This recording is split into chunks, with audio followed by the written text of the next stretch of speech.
جب اللہ تعالیٰ اس کو رزق دیتا ہے، دولت کے دروازے اس کے لیے کھولتا ہے، اس کو جاہ و منصب ملتا ہے، اور یہ اللہ تعالیٰ اس کو جاہ و منصب دے کے، دولت دے کے، اس کو پیسہ روپیہ دے کے اس کی آزمائش کرتا ہے، لیکن اس کو آزمائش نہیں سمجھتا۔ فَيَقُولُ، وہ کہتا ہے ربی اکرمن، میرے رب نے مجھے عزت دی ہے، وہ اس کو عزت سمجھ لیتا اور کہتا ہے کہ میں اللہ کا محبوب ہوں، مجھے اللہ پسند کرتا ہے تو اس لیے مجھے دولت دی ہے، ورنہ میں غربت کی چکی میں پس رہا ہوتا۔ وہ دولت کو جو ہے وہ عزت سمجھتا ہے، حالانکہ اللہ نے بطور آزمائش اس کو دولت دی ہے۔ جب کسی بندے کو پوچھا جائے نا بتا کیا حال ہے، تو اگر اس کے پاس دولت کے انبار، وہ کہتا بڑا فضل ہے اللہ کا۔ اچھا کیا فضل ہے اللہ کا؟ تو تہجد کی نماز بھی پڑھنے لگ گیا؟ نہیں، میں تو 5 بھی نہیں پڑھتا۔ اچھا کیا فضل ہے کہ اللہ نے تجھے یہ کرم کر دیا کہ تیری زبان پہ جھوٹ نہیں آتا؟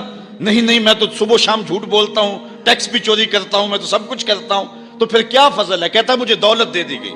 تو یہ انسان کی فطرت ہے کہ دولت جو مل جائے اس کو تو اس کو فضل الہی سمجھتا ہے، وہ ناجائز طریقے سے بھی لے تو اس کو بھی فضل سمجھتا ہے۔ کبھی آپ نے دیکھا ہوگا کہ سراسر کمائی حرام کی ہے، ناجائز فروشی کے ساتھ، رشوت کے ساتھ، اور کیا کیا دھندے کے ساتھ اس نے جو ہے وہ دولت کمائی، اور عالی نصب کوٹھی بنا کے اوپر لکھ دیا ھذا من فضل ربی، یہ میرے رب کا فضل ہے۔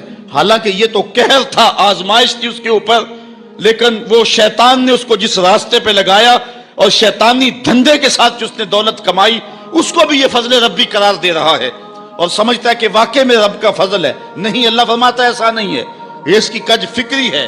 فضل یہ نہیں ہے کہ کسی کو دولت دے دی جائے، فضل یہ ہے کسی کو تہجد کے سجدوں کی توفیق دے دی جائے، فضل یہ ہے کسی کے سینے کے اندر ایمان کا چراغاں کر دیا جائے، فضل یہ ہے کہ کوئی شخص جھوٹ بولنا چاہے بھی ایک غیبی طاقت زبان کو پکڑ لے، میرے بندے تو محمد عربی کا نوکر ہے اور محمد عربی صادق بھی تھا، امین بھی تھا، تو جھوٹ بولنا اچھا لگتا ہے، تو وہ جھوٹ بولنا چاہے بھی تو نہ بول سکے۔ یہ ہے رب کا فضل، یہ ہے رب کی کرم نوازی، اور یہ ہے رب کے رحم کا انداز۔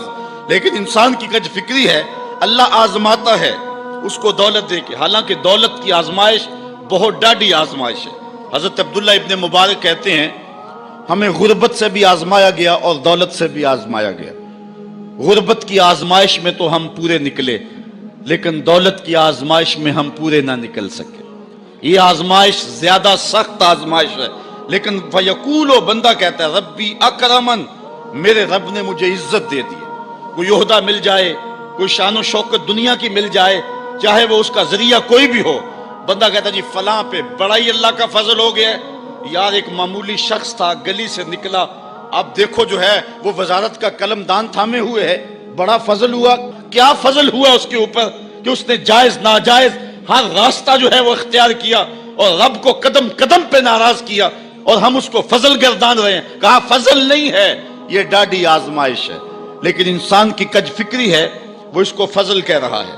اچھا ایک اور انسان کی کج فکری دیکھیے، وَأَمَّا إِذَا مَبْتَلَاهُ فَقَدَرَ عَلَيْهِ رِزْقَهُ فَيَقُولُ رَبِّي أَهَانَنِ، اور اگر اللہ آزمائے اس کا رزق اس پر تنگ کر دے، فَيَقُولُ، تو پھر کہتا ہے رَبِّي أَهَانَنِ، میرے رب نے تو مجھے خوار کر دیا، میرے رب نے تو مجھے ذلیل کر کے رکھ دیا۔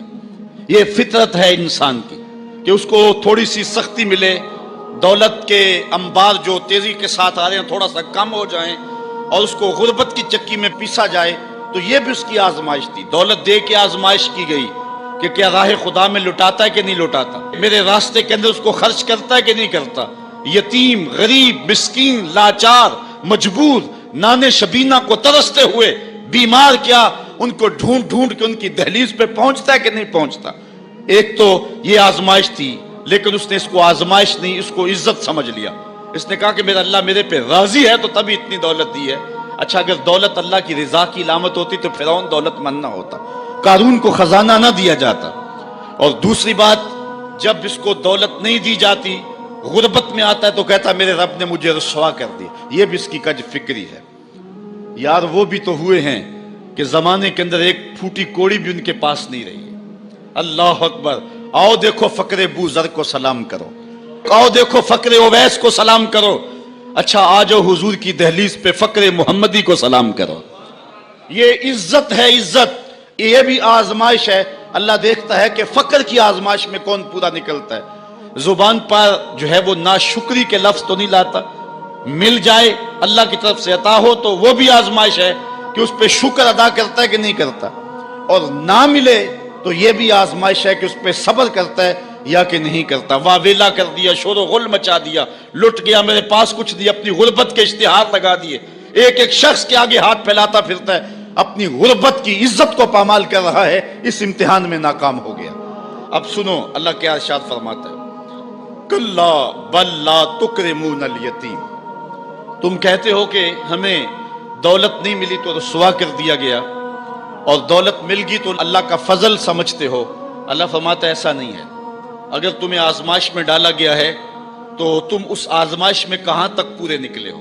آج تمہارے اوپر جو سختیاں آئی ہیں، آج اللہ تعالیٰ کی اگر ناراضگی ہے تو اس کا یہ سبب نہیں ہے کہ تم کو دولت نہیں دی گئی، بلکہ سبب کیا ہے، غور کیجئے۔ کلا، ایسا ہرگز نہیں، جو اس کی فکر تھی کلا سے نفی کر دی گئی، اور اس بات کس چیز کا کیا گیا، بل لا تکرمون الیتیم، تم یتیموں کو عزت نہیں دیتے ہو۔ اصل بات یہ ہے جو بات سوچنے کی ہے۔ اب قرآن کا یہاں اسلوب دیکھیے، میں قربان جاؤں قرآن کے اسلوب پہ۔ ایسے ہی نہیں، جب اکرمہ ابو جہل کا بیٹا اسلام کے حصار میں آتا ہے تو قرآن پڑھتا ہے نا تو اشش کر اٹھتا ہے اور پھر روتا ہے اور کہتا ہے ہاذا کلام و ربی، یہ میرے رب کا کلام ہے، اور قرآن بتا رہا ہے، اس کا لہجہ بتاتا ہے۔ اسلوب دیکھیے، بات غریب کو روٹی دینے کی نہیں کی گئی، غریب کو جو ہے وہ کھانا دینے کی نہیں کی گئی، اس کو کپڑے پہنانے کی نہیں کی گئی۔ قرآن نے جو کہا ہے کلا بل لا تکرمون الیتیم، بات یہ ہے کہ تم یتیم کو عزت نہیں دیتے ہو۔ یتیم کو تم عزت کیسے دے سکتے ہو یہ تم جانتے ہو کہ اس کی تکریم کیسے کرنی ہے۔ تمہارے پاس یتیم کو پہنانے کے لیے کپڑا نہیں ہے، اس کو دینے کے لیے روٹی نہیں ہے، لیکن تمہارے سینے میں پیار تو رکھا ہوا ہے نا۔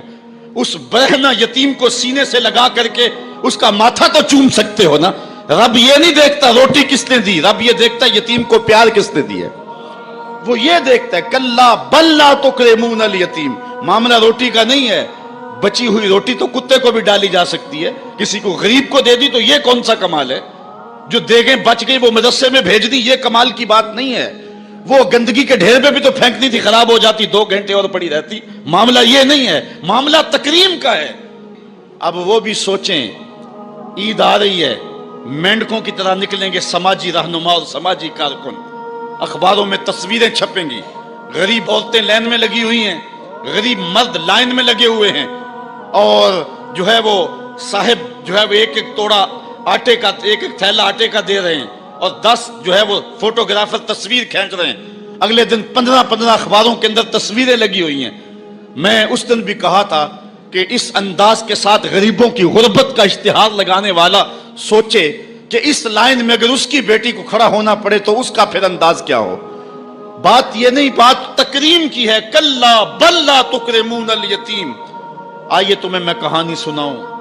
آقا کریم علیہ السلام جا رہے تھے عیدگاہ کو، راستے کے اندر ایک یتیم کھڑا تھا، اور آقا کریم نے کہا کہ بیٹے آج تم یہاں کھڑے ہو، کہا فلاں غزوے میں میرا باپ شہید ہو گیا تھا، میری ماں کا سایہ بھی میرے سر پہ نہیں ہے، لوگ اپنے گھروں میں ہیں، میں کس دہلیز پہ جاؤں۔ اچھا انتظار ہو رہا ہے عیدگاہ میں، حضور نے یتیم کو سینے سے لگایا، گھر لے گئے اور سیدہ فاطمہ سے کہا کہ جس طرح کا لباس حسنین کو پہنایا ہے اس کو بھی پہناؤ۔ اللہ اکبر۔ اور اس کو کھانا کھلایا اور سب کچھ اس کی تکریم کرنے کے بعد حضور نے پھر جو ہے وہ اس کو عزت دینے کے لیے، اس کی تکریم دینے کے لیے حضور علیہ الصلوۃ والسلام نے اس کو فرمایا اما ترضى ان محمدا ابوکا، بیٹے کیا تو پسند نہیں کرتا کہ محمد تیرا باپ لگے، وہ عائشہ تا امو کا، اور عائشہ تیری ماں لگے، وہ فاطمہ بنت محمد اختوں کا، اور فاطمہ تیری باجی لگے۔ اس نے کہا یہ اعزاز مل جائے تو مجھے اور کیا چاہیے؟ تو کہا آج کے بعد یہ رشتے تیرے ہوئے۔ ایک انگلی سے حضور نے حسنین کو تھاما ہوا ہے اور دوسری انگلی سے اس یتیم بچے کو تھاما ہوا ہے۔ جب حضور عیدگاہ کی طرف بڑھ رہے ہیں تو اور بچے بھی اپنے ماں باپ کے ساتھ جا رہے ہیں، وہ بچہ زبان حال سے کہتا ہے تھا تو یتیم، آج یتیمی کا مزہ ہی نہیں آ گیا ہے کہ حضور کی انگلی تھام کے جا رہا ہوں۔ تو یتیم کی تکریم کا مسئلہ ہے، اس کو عزت نفس دینے کا مسئلہ ہے۔ یتیم کو لوگوں کے اندر کھڑا کر کے اس کو اعزاز دیتے ہو، وہ اعزاز نہیں ہے، وہ رسوائی ہے۔ مجھے 1 سال قبل ایک ایسی تقریب میں لوگ کھینچ کر کے لے گئے جہاں وہ آج کل اجتماعی شادیوں کا رواج ہے، تو میں بڑی معذرت کی، میرے لیے مشکل ہوگا کیونکہ مجھے اندازہ تھا اس تقریب کا، لیکن میں کبھی گیا نہیں تھا پہلے۔ تو میں جب اس تقریب میں پہنچا تو یقین جانے کہ 2 دن تک جو ہے وہ میں بے چین رہا ہوں۔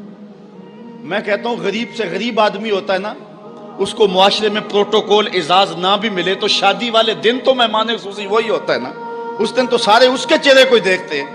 لیکن ان دولوں کو بھی جو ہے وہ لائن پہ بٹھایا ہوا تھا اور اوپر مہمان خصوصی کوئی اور بیٹھے تھے۔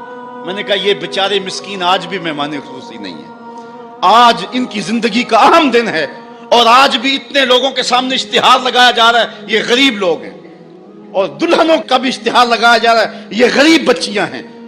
اور پھر کیا ان کے چہرے پہ کوئی مسرت کے آثار تھے اور نہ ان بیٹیوں کے چہرے پہ کوئی مسرت کے آثار تھے؟